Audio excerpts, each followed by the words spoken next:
17 वर्षर से झीटीर कथा भावतु गण दुष्कर्म करी 3 घंटा अत्याचार करी धौली शांति स्तूप निकटरे तार फिल्म तैयारी करा जिवो मोबाइल रे रखा जिवो धमका दियाजिब जदि पुलिस पाखक जीव ताहले आमे आकु लीक करदेबू आमे सोशल मीडिया रे छाड़ीदेबू आमे गोटे राज्य रे रहूचु जोठी एभली व्यवस्था अच्छी आमको सुरक्षा देवा पुलिस कौन पाई अच्छी अपराधींकर भय नहीं आउ जेतबळे कथा उठिबो सेतबळे राजनैतिक छकापंदा चलिबो ये ताकू दोष देबे सी 24 वर्षर कथा कहबे प्रश्न आसुची 24 वर्षर कथा को आमे तो आलोचना करूछे करूथिबा किंतु ता भितरे नुआ सरकार रो नुआ व्यवस्था कथा टिके कहंतु धौली पाखरे 17 वर्षर जने नाबालिका को गण दुष्कर्मर खबर दर्शक बंधु ए खबर रो तात्पर्य कौन गणमाध्यम रे ए खबर संपर्क रे चर्चा होची टाइम्स ऑफ इंडिया रो ए हेडलाइन टी मते व्यथित कला टाइम्स ऑफ इंडिया कहूची kid tortured for 3 hours girls rape film by assailants अर्थात 3 घंटा धरी जड़े 17 वर्षर झील को टॉर्चर करागला शांति स्तूप धौली पाखरे बौद्ध धर्मर सबुठारु गुरुत्वपूर्ण दिगटी होची शांति आउ अहिंसा से ऐतिहासिक स्थान होची धौली जोठी पृथ्वीर विभिन्न जगार पर्यटक माने आसंती बौद्ध धर्मर ए होची एक पवित्र जगह कह जाए एठी कलिंग युद्ध होइथिला कलिंग युद्ध परे एठी चंडाशोक धर्माशोक रे परिणत होइथिले आउ तारी प्रतीक स्वरूप धौली रे शांतिर स्तूप जहाँ पर्यटकों को आकर्षित करे किंतु चारिपटरे एमती गुंडा माने बुलिबे जो मानकर काम होची हिंसा जो माने 17 वर्षर गोटे झील को तार बंधुों सामने टर्चर करिवे मोबाइल रे वीडियो तैयारी करिवे गण दुष्कर्मर अलंकार सबू लुटी नेबे आउ कहिबे जदि पुलिस पाखकू जीव ताहले ए भिडियोटी को आमे सोशल मीडिया रे छाड़ीदेबू दर्शक बंधु ए खबरटी मते एइथिपाई व्यथित करुची जे गोपालपुर समुद्र बेलाभूमि रे एमती एक घटना 6 मास तले घटीथिला बेलाभूमि होची सेई जगह जो जगह को टूरिस्ट माने आसंती धौली होची सेई जगह जो जगह को टूरिस्ट माने आसंती Bharat भितरु tourist आसंती Bharat Bahru tourist माने आसंती आउ ए होची सेई जगह सारा विश्व को ओडिशा कहे आमे कौन आम पाखरे कौन अच्छी आम पाखरे शांतिर स्तूप अच्छी आम पाखरे गोपालपुर बेलाभूमि अच्छी जार आकर्षण पर्यटक मानकू आकर्षित करे सारा पृथ्वी को सारा भारत को देखैबा पई ए सब स्थान आम पाखरे अच्छी डोनाल्ड ट्रंप अमेरिकार राष्ट्रपति जहाँकर प्रशासन गोपालपुर बेलाभूमि गण दुष्कर्म घटना रे ओडिशा गोटे निरापद जागा नुहे बोली घोषणा करिथिला एवं पर्यटक मानकू अमेरिकार पर्यटक मानकू परामर्श देइथिला ए जागा को न जीवा पाई भगवान करंतु धौली पाखरे जो घटना घटिला तार प्रभाव अमेरिका रे पड़ो तार प्रभाव विदेश रे पड़ो जहाँ फल विदेशी माने कहिबे ओडिशा होची गोटे जगह जोटी खाली गण दुष्कर्म होउथाय आउ से जगह को जीवा निरापद नुहे एई भली इमेज नहीं ओडिशा बंचिबा दर्शक बंधु गोटे 17 वर्षर झील को 3 घंटा धरी टर्चर करा किंतु पुलिस रो साहाय्य मिलिबो नाही जो जगह को पर्यटक माने जाउछंती वर्तमान पर्यटन ऋतु शीत दिन बुलिबा पाई समस्ते जाउछंती आउ डरी डरी के बुलिबा को जाए जो माने भय करिवे जीवन को जो माने भय करिवे जे आमर दुष्कर्म हो जीव से माने आउ जिबे एई भली जगह को गला बेलू 100 थर भाविबे संध्या हो गलानी आउ धौली पाखक जीवानी संध्या हो गलानी आउ गोपालपुर बेलाभूमि उपरे आमे बुलिबा नाही आमे होटेल को फेरी जीवा एई भली भावना एई भली मनोभाव नहीं की प्रकार पर्यटन विकास हब से भली एका प्रकार आउ गोटे घटना समुद्र कूलरे टिके दूर रे उपांत अंचल रे जेतबले झाऊ जंगल भितरे एई भली गोटे असदाचरणर दुष्कर्मर खबर आसीथिला। दर्शक बंधु जदि एई भली दिगरे आमे जाऊ जदि भारत वर्ष गूगल खोजिला बेले ओडिशा को यही रूप में देखे सारा पृथ्वी जदि गूगल खोजी रिसर्च करुथिबा पर्यटकों पाखरे ओडिशार खबर सबू पहुँची जाए जे एठी गणदुष्कर्म चालुची एठी महिला माने निरापद नुहंती ए खबरटी विदेशी पर्यटकों को ओडिशा आनिबारे बाधक हब कि नाही। गोवा को देखंतु भारत वर्षर अन्य जगह को देखंतु केते पर्यटक जाउछंती ओडिशा रे तो एभली एमती इंडस्ट्री नाही जे लोक सब चाकरी पाइजिबे पर्यटन होची सेही भली गोटे सेक्टर जोठी अनेकों को सुजोग मिलिबो ड्राइवर टे सेठी नियुक्तिर सुजोग पाइबो गाड़ी चलेइबो सेठी दोकानी माने व्यवसाय करि पारिबे ओडिशा सरकार रेवेन्यू पाइबे पर्यटनर विकास जे पर्यंत न होईची ओडिशार प्रगति कथा चिंता करिबा वृथा केवल पर्यटन रे गोटे राज्य चली पारिबो ओडिशा चली पारिबो आमे सब बोधुए खणीर राजस्व पाई बहुत खुशी हो जाउछु आबे भावुछु एठु तो 50,000 कोटी टंका आसुची काहींकी चिंता करिबा ओ पर्यटन कथा एभली भावना ठारू आमको दूरेई रहिबा पाई पड़िबो। दर्शक बंधु गोपालपुर रे से दुर्बृत्त माने कौन करुथिले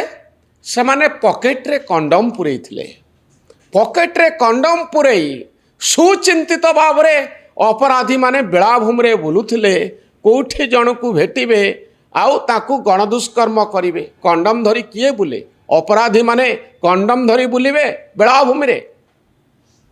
द्वितीय कथा होची धौली पाखरे कौन हैला धौली पाखरे ए जो अपराधी माने दुर्बृत्त माने गिरफ होइचंती से माने कोन प्रथम थर पई ए काम कले से माने एमती बुलु थांती पुओ झियो जोटी एकुटिया थांती एकुटिया बसी थांती सेमानंक पाखकू जानती एवं गणदुष्कर्म करती असदाचरण करती टंका छड़े नियंती आउ कहती ए कथा जदि काहाकू कहबो ताले परिणाम भयावह हब।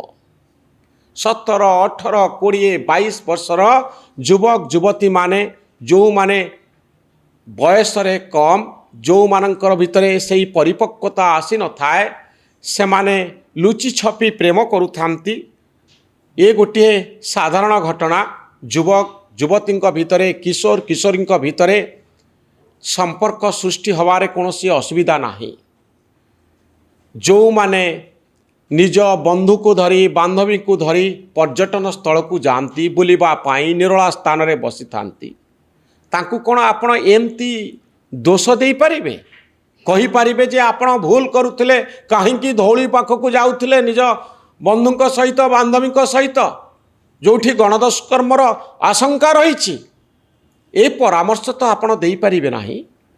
युवक युवती किशोर किशोरी भितरे संपर्क हवा स्वाभाविक आओ एथिपाई से माने गणदुष्कर्मर शिकार हेबे एई कथाटी मते कष्ट दउछि काहींकी एभली घटना घटिला कौन पाई ये घटना घटिला ए घटना रोकिबार बाट कौन।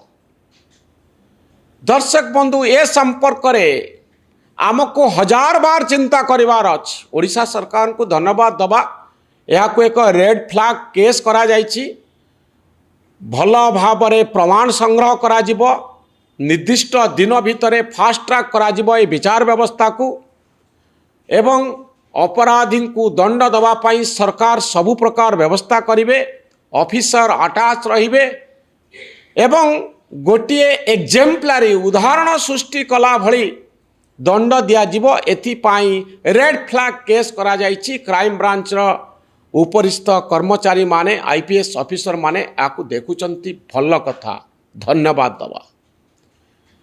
Prevention is better than cure. पर्यटन स्थली गुंडा राज को आपण हटांतु, दुष्कर्मकारी को हटांतु, यह एक निरापद जोन बोली घोषणा करंतु। एठी कोनोसी क्राइम हुए नाही।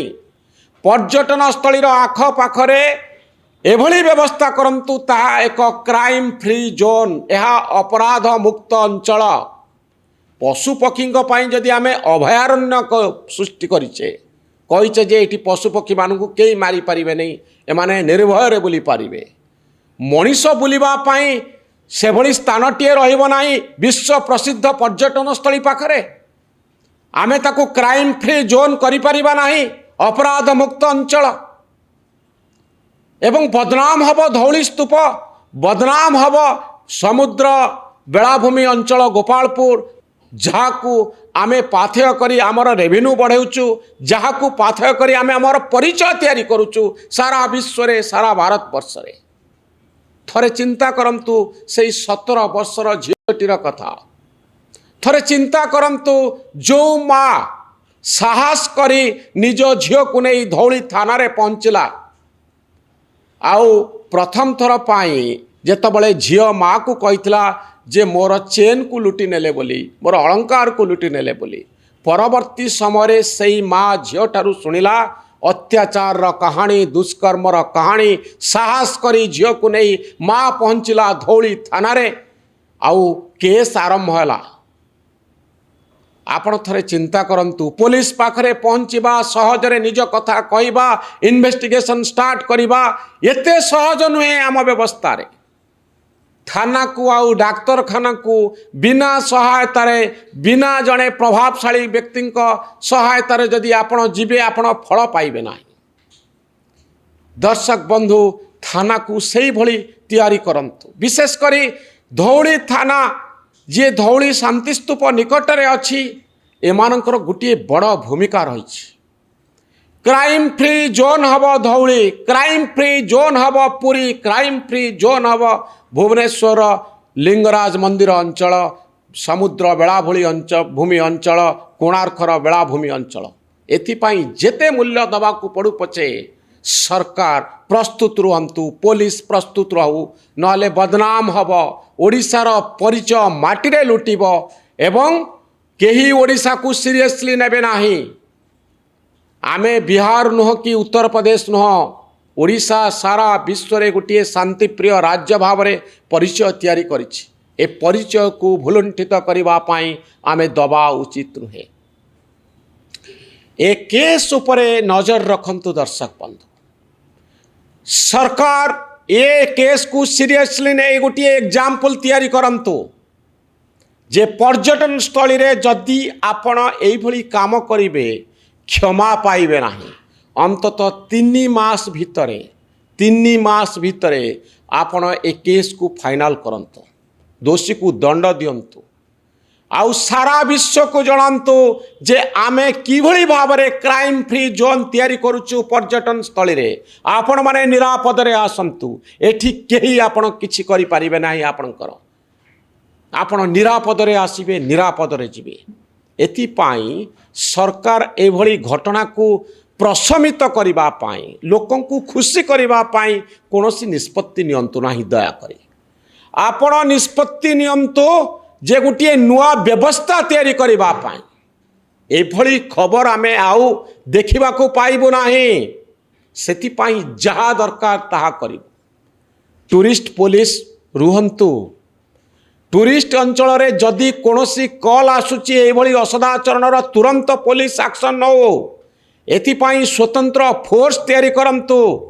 पर्यटन स्थलीर 10 किलोमीटर व्यासार्ध भितरे बा गोटे निर्दिष्ट व्यासार्ध भितरे आपण चेष्टा करंतु जेभली कोनोसी असदाचरण, दुष्कर्म, राहाजानी, डकायती न घटो। ଯଦି ଘଟେ ତାହେଲେ ସେଥିପାଇଁ କିଭଳି ଉଦାହରଣ ସୃଷ୍ଟି କଲା ଭଳି ଦଣ୍ଡ ଦିଆଯାଉଛି ତାକୁ ଆପଣ ଗଭର୍ଣ୍ଣମେଣ୍ଟ ୱେବସାଇଟ୍ରେ ଛାଡ଼ନ୍ତୁ ଯେ ଆମେ କ୍ଷମା ଦେଉନୁ ଅପରାଧୀଙ୍କୁ, କୌଣସି ପରିସ୍ଥିତିରେ ଛାଡ଼ୁନୁ, ଯିଏ ଚାପ ପକାଇଲେ ବି ଛାଡ଼ୁନୁ, କାରଣ ଟୁରିଜିମ୍ ହେଉଛି ଆମର ପରିଚୟ। ଏ କଥା କରିବା ପାଇଁ ଓଡ଼ିଶା ସରକାର ଆଗେଇ ଆସିବା ଦରକାର। 17 ବର୍ଷର ସେଇ ଝିଅଟିର କଥା ଭାବନ୍ତୁ। ଗଣଦୁଷ୍କର୍ମ କରି 3 ଘଣ୍ଟା ଅତ୍ୟାଚାର କରି ଧଉଳି ଶାନ୍ତିସ୍ତୂପ ନିକଟରେ ତାର ଫିଲ୍ମ ତିଆରି କରାଯିବ, ମୋବାଇଲରେ ରଖାଯିବ, ଧମକାଇ ଦିଆଯିବ। ଯଦି ପୋଲିସ ପାଖକୁ ଯିବ ତାହେଲେ ଆମେ ଆକୁ ଲିକ୍ କରିଦେବୁ, ଆମେ ସୋସିଆଲ ମିଡ଼ିଆରେ ଛାଡ଼ିଦେବୁ। ଆମେ ଗୋଟିଏ ରାଜ୍ୟରେ ରହୁଛୁ ଯେଉଁଠି ଏଭଳି ବ୍ୟବସ୍ଥା ଅଛି ଆମକୁ ସୁରକ୍ଷା ଦେବା ପାଇଁ। ପୋଲିସ କ'ଣ ପାଇଁ ଅଛି? ଅପରାଧୀଙ୍କର ଭୟ ନାହିଁ। ଆଉ ଯେତେବେଳେ କଥା ଉଠିବ ସେତେବେଳେ ରାଜନୈତିକ ଛକାପନ୍ଦା ଚାଲିବ। ଇଏ ତାକୁ ଦୋଷ ଦେବେ, ସିଏ 24 ବର୍ଷର କଥା କହିବେ।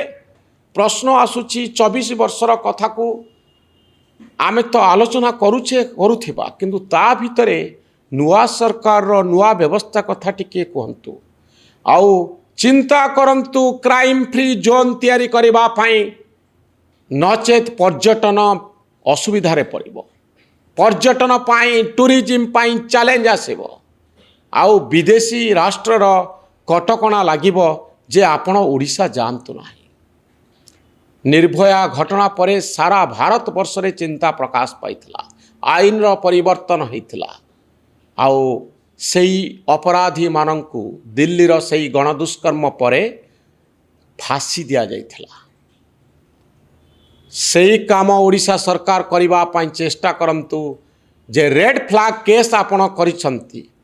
ଆଉ ଯେଉଁମାନେ ଏଇ କାମ କରୁଛନ୍ତି, ଆଉ ଯେଉଁମାନେ ସେଇ ସବୁ ଅଞ୍ଚଳରେ ବୁଲୁଛନ୍ତି, ଦାଦାଗିରି କରୁଛନ୍ତି, ଝିଅଙ୍କୁ ଅସଦାଚରଣ କରିବା ପାଇଁ, ପର୍ଯ୍ୟଟକଙ୍କୁ ଦୁଷ୍କର୍ମ କରିବା ପାଇଁ ଛକି ବସିଛନ୍ତି, ତାଙ୍କ ଉପରେ ନଜର ରଖନ୍ତୁ। ଆଉ ସେମାନଙ୍କୁ ସେ ଅଞ୍ଚଳରୁ ତଡ଼ନ୍ତୁ। ଏ କାମ ପାଇଁ କେବଳ ଆପଣ ଗୋଟିଏ କେସ୍କୁ ରେଡ୍ ଫ୍ଲାଗ୍ କରିଦିଅନ୍ତୁ ନାହିଁ। ଯେଉଁଭଳି କେସ୍ ଆସିବ ପର୍ଯ୍ୟଟନ ସ୍ଥଳୀରୁ, ଏଇଭଳି କେସ୍ ସବୁକୁ ଛୋଟ ହେଲେ ମଧ୍ୟ ସିରିୟସଲି ନିଅନ୍ତୁ।